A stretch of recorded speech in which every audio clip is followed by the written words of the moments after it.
Un gros thème cette semaine, un thème fort pertinent avec France Hutchison, notre spécialiste en pédagogie familiale. On part de la question suivante. Pourquoi certains enfants arrivent à surmonter des traumatismes alors que d'autres sont marqués à vie? Salut France! Salut LP! C'est un sujet intéressant parce que comme parents, on ne sera pas toujours là pour protéger nos enfants dans les moments plus difficiles. Non, puis on le sait, on a beau protéger nos enfants, il y a des coups durs auxquels on doit faire face. Et le but comme parents, c'est d'équiper nos enfants, justement, quand on n'est pas là, qu'ils soient capables de transiger avec ces défis-là et surtout de développer la résilience, un thème qui est très abordé de plus en plus maintenant, même en leadership pour les adultes. Ce qui est bon comme conseil aujourd'hui, LP, c'est bon autant pour nos enfants que pour nous-mêmes. Alors, la fameuse résilience, c'est facile à dire, mais pas facile à atteindre nécessairement. Et c'est quoi la résilience? La capacité, en fin de compte, la résilience, c'est ça, c'est la capacité de rebondir après un événement douloureux, puis surmonter les épreuves de la vie. On va tous en avoir des deuils, des défis, des échecs, des chicanes et peut-être même de l'intimidation à un moment donné. Donc, comment est-ce qu'on rebondit de ça? Puis, il faut développer chez nos enfants et même chez nous-mêmes des compétences associées à la résilience. Puis ces compétences-là, Louis-Philippe, c'est 4 compétences bien essentielles. C'est comment je gère le stress, comment je résous les problèmes, que je trouve mes propres solutions, que j'attends pas que quelqu'un le résout à ma place. Oui. Comment aussi que je décode mes émotions, comment je les gère, mes émotions. Est-ce que je pète des crises tout le temps ou est-ce que je suis capable de bien décoder puis d'être capable de changer mon émotion négative en émotion positive? Puis aussi, quelque chose de bien important, c'est d'anticiper et de prévoir les coups durs. Tu sais, des fois, on sent qu'on est toujours victime. Là, peut-être qu'on aurait peut-être pu prévoir certaines difficultés. Bon, on a chacun notre personnalité et nos gènes, mais ces compétences-là, France, ça se développe. Ça se développe. Puis si on est toujours un parent surprotecteur qui dit à son enfant toujours quoi faire, comment faire, et on l'amène pas à développer ces compétences-là, de résoudre ses problèmes, de trouver ses solutions, de réaliser qu'il est trop stressé, trop anxieux, puis que ça le gèle, à ce moment-là, c'est là que le parent doit aider son enfant. Puis il y a une étude très importante, Louis-Philippe, ça a été tiré du National Scientific Council on the Developing Child. Eux ont dit une chose bien importante, et c'est là que les compétences parentales deviennent en force.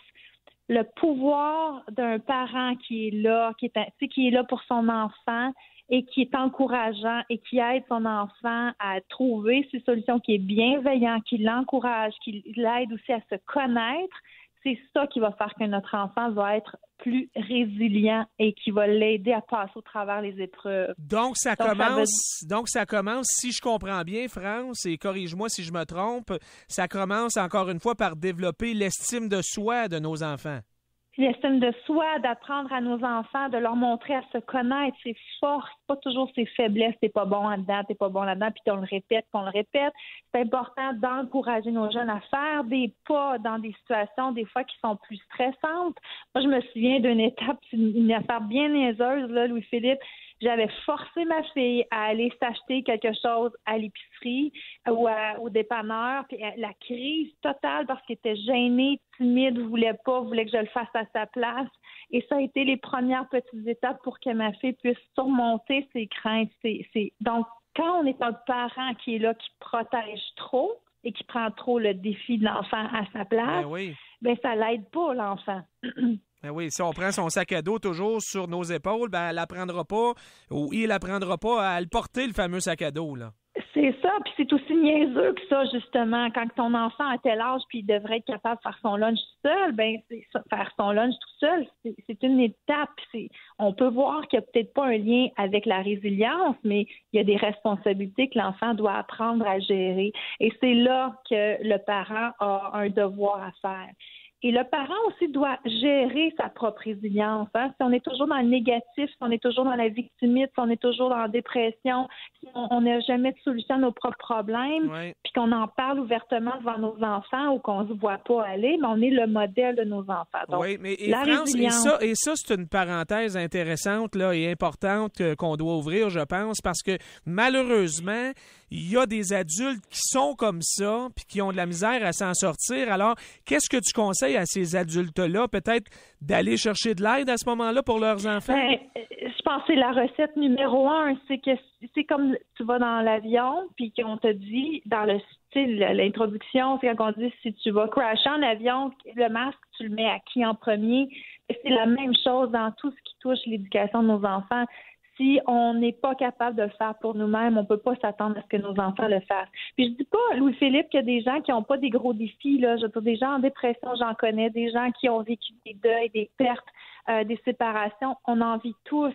Mais comment vous les gérez, puis combien de temps ça vous prend à gérer ces deuils-là et ces défis-là? Si ça fait 10 ans que vous êtes accrochés ces mêmes problèmes, les mêmes bobos, ben vous montrez ça à votre enfant aussi à rester dans l'inertie d'un problème. C'est ça. Donc Alors, oui, aller chercher de l'aide. C'est ça. Ou aller chercher un bon modèle aussi dans notre entourage pour nos enfants. Des fois, une mère qui est seule, peut-être si, je sais pas, moi, un oncle est une personne là qui a cette résilience-là et cette force-là, s'il passe du temps un peu avec les enfants, ça peut aider aussi, je présume. Ah oui, puis tu sais, on le dit souvent, l'appui des autres est hyper important. Donc, si vous vous sentez isolé, si vous vous isolez dans le défi, ben c'est sûr que ça montre un modèle aussi à nos enfants d'être, ben, tu vis un défi, ben isole-toi, puis va pas t'entourer. Donc, oui, soyez le modèle de vos enfants. Puis, Louis-Philippe, j'ai des petits jeux que vous pouvez faire à la maison aussi pour apporter des émotions plus positives, même si vous vivez des défis. Et es-tu en train de nous donner des devoirs, toi, là? Oui, j'aimerais bien ça. J'aimerais ça que les conversations changent à la maison aussi. Donc, OK, vas-y, on prend des notes. OK, vas-y. Puis là, ce soir, je te demande d'en faire au moins une avec ta femme ou avec tes enfants. OK? Si j'arrive pas trop tard.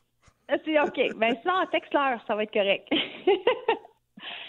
Question pour stimuler les émotions agréables. De quoi es-tu fier aujourd'hui? Tu sais, on dit toujours comment allait ta journée. Ah, c'est correct. Mais t'es fier de quoi aujourd'hui? Qu'est-ce qui a été beau dans ta vie? Qu'est-ce qui t'a fait rire? Tu sais, pour les amener à élaborer un petit peu plus sur des émotions positives, on voit souvent le négatif, Louis-Philippe, mais on oublie les belles choses qui se passent dans nos journées. Et les plaisirs du soir, ça peut être avant de se coucher, les 3 meilleurs moments de ta journée, tes 3 meilleurs moments de la semaine, toi même pendant le repas. Parler des choses positives, pas toujours des chicanes, des affaires qui vous ont fait qui vous ennuient dans la journée, là. Puis, une autre chose que j'utilise beaucoup, puis ça, je l'utilise même avec les adultes en coaching, même en leadership, quand on a des événements stressants, d'avoir un objet, un ancrage dans ses mains, qu'on porte sur soi, ça dans ses poches. Moi, des fois, j'ai une pierre ou j'ai une image, un symbole. Un genre de porte-bonheur, là. Oui, votre porte-bonheur de la journée, que quand ça va pas, tu vas frotter ton porte-bonheur. Tu sais, tu vas te rappeler pourquoi tu l'as, ce porte-bonheur-là, puis que tu as eu des beaux moments. Donc, c'est un ancrage positif. Et ça, les enfants adorent ça. Donc, laissez-leur choisir leur porte-bonheur. Mais il y en a qui pourraient dire, ben ça, c'est un petit peu comme mettre des lunettes roses et penser que nos problèmes vont se régler tout seuls avec un objet qui, au fond, n'a pas un réel pouvoir sur nous, non? Ben, c'est sûr que ça prend des actions, mais en même temps, ce qu'on veut faire, c'est changer l'état. Donc, tu sais, si on se sent toujours démuni, victime, pas capable, ben cet objet-là peut redonner une certaine force. Pensez à un enfant qui s'en va à l'école et qui vit des rires des autres, l'intimidation des autres.